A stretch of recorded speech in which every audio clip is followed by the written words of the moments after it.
ಪರಿಷ್ಕರಣೆ ಆಗಬೇಕು ಅನ್ನೋದು ಈಗ ಚರ್ಚೆ ಆಗ್ತಾ ಇದೆ. ಸರ್ ನೋಡಿ, ಈಗಾಗಲೇ ನಾವು ಏನು ಕೆಪಿಎಸ್ಸಿಯಲ್ಲಿ ಇವತ್ತು ಏನು ಹಗರಣಗಳ ಸರಮಾಲೆಯನ್ನ ನಾವು ನೋಡ್ತಾ ಇದ್ದೀವಿ. ಇವತ್ತು ಕೆಪಿಎಸ್ಸಿಯಲ್ಲಿ ಹಗರಣಗಳ ಸರಮಾಲೆ ಇವತ್ತಿಂದ ಅಲ್ಲ, ಅದು ಆ ಕೆಪಿಎಸ್ಸಿ ಅಂತ ಯಾವತ್ತು ಈ ರಾಜ್ಯದಲ್ಲಿ ಸ್ಥಾಪನೆ ಆಗಿದೆ ಅದು ಒಂದು ಕಾನ್ಸ್ಟಿಟ್ಯೂಷನಲ್ ಬಾಡಿ. ಆದ್ರೆ ಇವತ್ತು ಯಾರು ಅರ್ಹತೆ ಇರತಕ್ಕಂಥವ್ರಿಗೆ ಅಲ್ಲಿ ಉದ್ಯೋಗಗಳು ಸಿಗಬೇಕಾಗಿತ್ತು, ಆದ್ರೆ ಅನರ್ಹರಿಗೆ ಇವತ್ತು ಅಲ್ಲಿ ಉದ್ಯೋಗ ಸಿಗ್ತಾ ಇದೆ. ಅದು ಭ್ರಷ್ಟಾಚಾರದ ಪಾಪದ ಕೂಪವಾಗಿ ಇವತ್ತು ಕೆಪಿಎಸ್ಸಿ ರಾಜ್ಯದಲ್ಲಿ ಕಾರ್ಯನಿರ್ವಹಣೆ ಮಾಡ್ತಾ ಇದ್ದಾರೆ.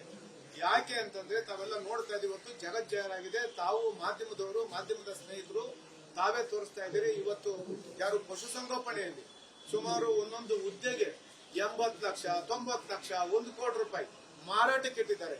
ಅವರೆಲ್ಲ ಅರ್ಹತೆ ಇರತಕ್ಕಂಥವ್ರಿಗೆ ಉದ್ಯೋಗ ಸಿಕ್ಕಿಲ್ಲ.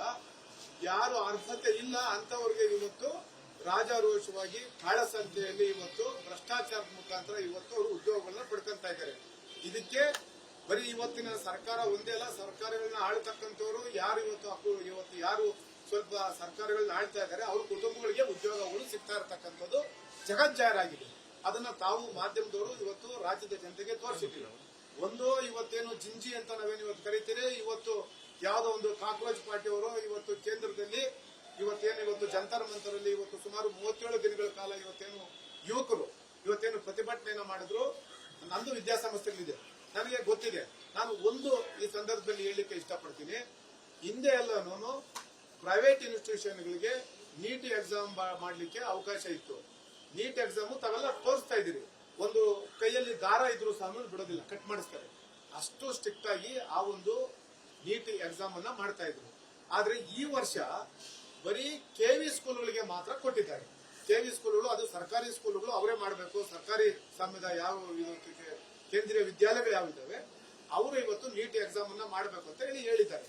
ಆದ್ರೆ ಈ ಬಾರಿ ಏನು ಒಂದು ಪ್ರಶ್ನೆ ಪತ್ರಿಕೆ ಇವತ್ತೇನು ಲೀಕ್ ಆಗಿದೆ, ನಿಜಕ್ಕೂ ಸಹ ನಾನು ಹೇಳ್ತೀನಿ, ಯಾವುದೇ ಸರ್ಕಾರ ಆಗಲಿ ಅದು ಅವರ ಹೊಣೆಗಾರಿಕೆ. ಯಾಕಂತಂದ್ರೆ ಯಾರೋ ಒಂದು ಈಗ ಎಷ್ಟು ಲಕ್ಷ ಮಕ್ಕಳು ವಿದ್ಯಾರ್ಥಿಗಳು ಇವತ್ತು ಎಕ್ಸಾಮ್ ಅನ್ನು ಬರೀತಾರೆ, ಬಹಳ ಕಷ್ಟಪಟ್ಟು ವಿದ್ಯಾರ್ಥಿಗಳು ಪ್ರಿಪೇರ್ ಆಗಿರ್ತಾರೆ.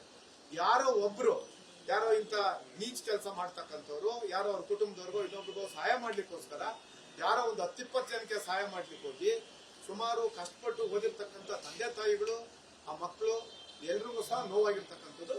ಇವತ್ತೇನು ಆ ವಿದ್ಯಾರ್ಥಿ ಸಮೂಹ ಇವತ್ತು ಜಂತರ್ ಮಂತರ್ನಲ್ಲಿ ಇವತ್ತೇನು ಅವರೇನು ಹೋರಾಟ ಮಾಡಿದ್ದಾರೆ.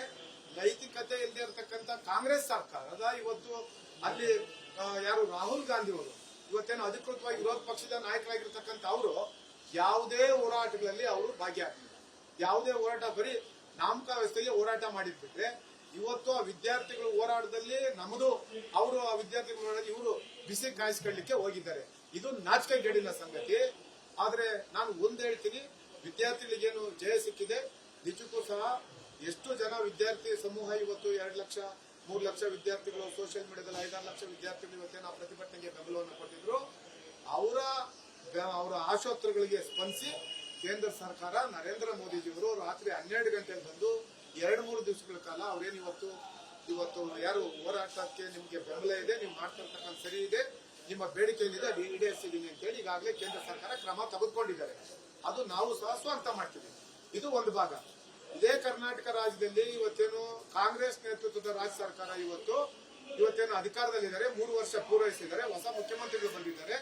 ಇವತ್ತು ಕೆಪಿಎಸ್ಸಿಯಲ್ಲಿ ಸುಮಾರು 2-2.5 ಲಕ್ಷ ಉದ್ಯೋಗಗಳು ಇವತ್ತು ಇವರು ಈ ಸರ್ಕಾರ ಬಂದ ಮೇಲೆ ಇವರು ಯಾರು ಸಹ ಇವತ್ತು ತಾವೆಲ್ಲ ನೋಡಿ, ಹಿಂದೆ 10-15 ವರ್ಷದ ಹಿಂದಕ್ಕೆ ಹೋಗಿ ಯಾವಾಗೂ ಸಹ ಒಂದು ಹಳ್ಳಿಗೆ ಹೋದ್ರೆ ಒಂದು MBBS ಸ್ಟೂಡೆಂಟ್ ಅಥವಾ ಇಂಜಿನಿಯರಿಂಗ್ ಸ್ಟೂಡೆಂಟ್ ಸಿಗ್ತಾ ಇದ್ರು.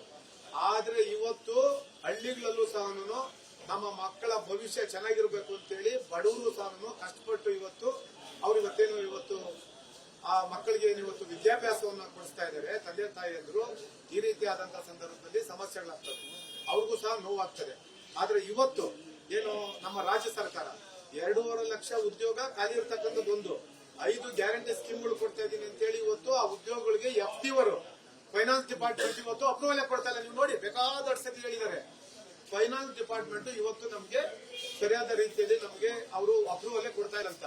ಅಲ್ಲ ರೀ, ರಾಜ್ಯ ಸರ್ಕಾರ ನೀವು 5 ಗ್ಯಾರಂಟಿ ಸ್ಕೀಮ್ಗಳು ಕೊಡೋದು ಯಾವುದೋ ಒಂದು ಕುಟುಂಬ ಉದ್ಧಾರ ಆಗಿದೆ ಅಂತಂದ್ರೆ ಅವರು ಉದ್ಧಾರ ಆಗೋದಿಲ್ಲ, ಸರ್ಕಾರದ ಪಕ್ಷಕ್ಕೂ ಸಹ ನಷ್ಟ. ಆದ್ರೆ ಇವತ್ತು ನೀವು ಯುವಕರು ಹೋರಾಟ ಮಾಡ್ತಾ ಇದಾರಲ್ಲ. ಫ್ರೀಡಂ ಪಾರ್ಕ್ ಅಲ್ಲಿ ತಾವೆಲ್ಲ ನೋಡಿದಿರಿ, ದಾವಣಗೆರೆ ತಾವು ನೋಡಿದಿರಿ, ಸುಮಾರು ಎಷ್ಟು ಲಕ್ಷ ವಿದ್ಯಾರ್ಥಿಗಳು ರೋಡ್ಗಿಳಿದು ಪ್ರತಿಭಟನೆ ಮಾಡಿದ್ರು ಅಂತೇಳಿ. ಆದ್ರೆ ನಾವು ಇವತ್ತೇನು ಶ್ರೀಮತಿ ಚೆನ್ನಮ್ಮ ದೇವೇಗೌಡಜಿ ಸಾಹೇಬ್ರು ಈ ಒಂದು ಅಮ್ಮವರು ಈ ಒಂದು ನಮ್ಮನ್ನೆಲ್ಲ ಅಗಲಿ ಹೋಗಿದ್ದಾರೆ, ಅದಕ್ಕೋಸ್ಕರ ನಾವು ಪ್ರತಿಭಟನೆಯನ್ನು ಮುಂದಕ್ಕೆ ಹಾಕಿದ್ದೀವಿ.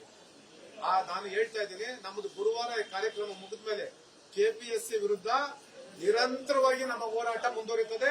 ಅದು ಹಗಲು ರಾತ್ರಿ ಇರ್ಬೋದು, ಅದು ಆ ನಮ್ಮ ಹೋರಾಟ ಯಾವ ಲೆವೆಲ್ ಹೋಗುತ್ತೆ ಅಂತೇಳಿ ನಾವು ಅವರು ಸರ್ಕಾರ ನಿರೀಕ್ಷೆನ ಮಾಡ್ಲಿಕ್ಕೆ ಸಾಧ್ಯ ಇಲ್ಲ. ಯಾಕೆಂದ್ರೆ ನಾವು ಹೋರಾಟ ಮಾಡ್ತಕ್ಕಂಥದ್ದು ಸರ್ಕಾರದ ವಿರುದ್ಧ. ಇವತ್ತು ನೀವು ಯಾವುದೇ ಒಂದು ಹಳ್ಳಿಗೆ ಹೋದ್ರು ಸಹ ಒಂದೊಂದು ಮನೆಗೆ ಒಬ್ಬ MBBS ಸ್ಟೂಡೆಂಟ್ ಇದ್ದಾನೆ, ಒಬ್ಬ graduate, double graduate, triple graduate students ಇದ್ದಾರೆ. ಅವ್ರು ಯಾರಿಗೂ ಸಹ ಇವತ್ತು ಉದ್ಯೋಗ ಇಲ್ಲ. ಎಜುಕೇಟೆಡ್ಸ್ ಯಾವಾಗೂ ಸಹ ಉದ್ಯೋಗ ಇಲ್ಲ ಅಂತಂದ್ರೆ ಅದು ಯಾವ ಹಂತಕ್ಕೆ ಬೇಕಾದ್ರೂ ತೆಗೆದುಕೊಂಡು ಹೋಗ್ತದೆ. ಅದು ಕ್ರೈಮ್ ಇರ್ಬೋದು ಅಥವಾ ಸರ್ಕಾರದ ವಿರುದ್ಧ ಯಾವುದೇ ಒಂದು ನಾವು ಹೇಳಬಾರ್ದು. ಆದ್ರೆ ಅಷ್ಟು ಆಕ್ರೋಶ ಭರಿತರಾಗಿ ಇವತ್ತು ಯುವಕರು ಇದ್ದಾರೆ ರಾಜ್ಯದಲ್ಲಿ. ಹಾಗಾಗಿ ರಾಜ್ಯದ ಯುವಕರ ಪರವಾಗಿ ನಾವು ನಮ್ಮ ಪಕ್ಷದ ವತಿಯಿಂದ ನಾನು ಬೆಂಗಳೂರು ನಗರದ GBA ಘಟಕದ ಅಧ್ಯಕ್ಷನಾಗಿ ನಾನು ಸರ್ಕಾರಕ್ಕೆ ನಾನು ಮನವಿ ಮಾಡ್ತಾ ಇದ್ದೇನೆ. ಕೂಡಲೇ ನೀವು ಯಾರೋ ಇವತ್ತು ವಿದ್ಯಾರ್ಥಿಗಳು ಇವತ್ತು ಏನು ಬೀದಿಗಿಳಿದು ಹೋರಾಟ ಮಾಡ್ತಾ ಇದ್ದಾರೆ, ಅವರ ಆಶೋತ್ತರಗಳಿಗೆ ಕೂಡಲೇ ನೀವು ಸ್ಪಂದಿಸ್ತಕ್ಕಂಥ ಕೆಲಸ ಮಾಡಬೇಕು. ನೀವೇನಾದ್ರೂ ಸ್ಪಂದಿಸ್ತಕ್ಕಂಥ ಕೆಲಸ ಮಾಡಲಿಲ್ಲ ಅಂತಂದ್ರೆ ನೀವು ಈ ರಾಜ್ಯದಲ್ಲಿ 2.5 ಲಕ್ಷ ಉದ್ಯೋಗಗಳು ಇವತ್ತೇನು ಖಾಲಿ ಇದಾವೆ, ಅದನ್ನ ನೀವು ಕೂಡಲೇ ಅದನ್ನೇನಾದ್ರೂ ನೀವು ಫುಲ್ಫಿಲ್ ಮಾಡಲಿಲ್ಲ ಅಂತಂದ್ರೆ ನಾವು ಸರ್ಕಾರದ ವಿರುದ್ಧ ಬಹಳ ಉಗ್ರವಾದಂತ ಹೋರಾಟವನ್ನ ನಾವು ಪಕ್ಷದ ವತಿಯಿಂದ ಹಮ್ಮಿಕೊಳ್ತೇವೆ.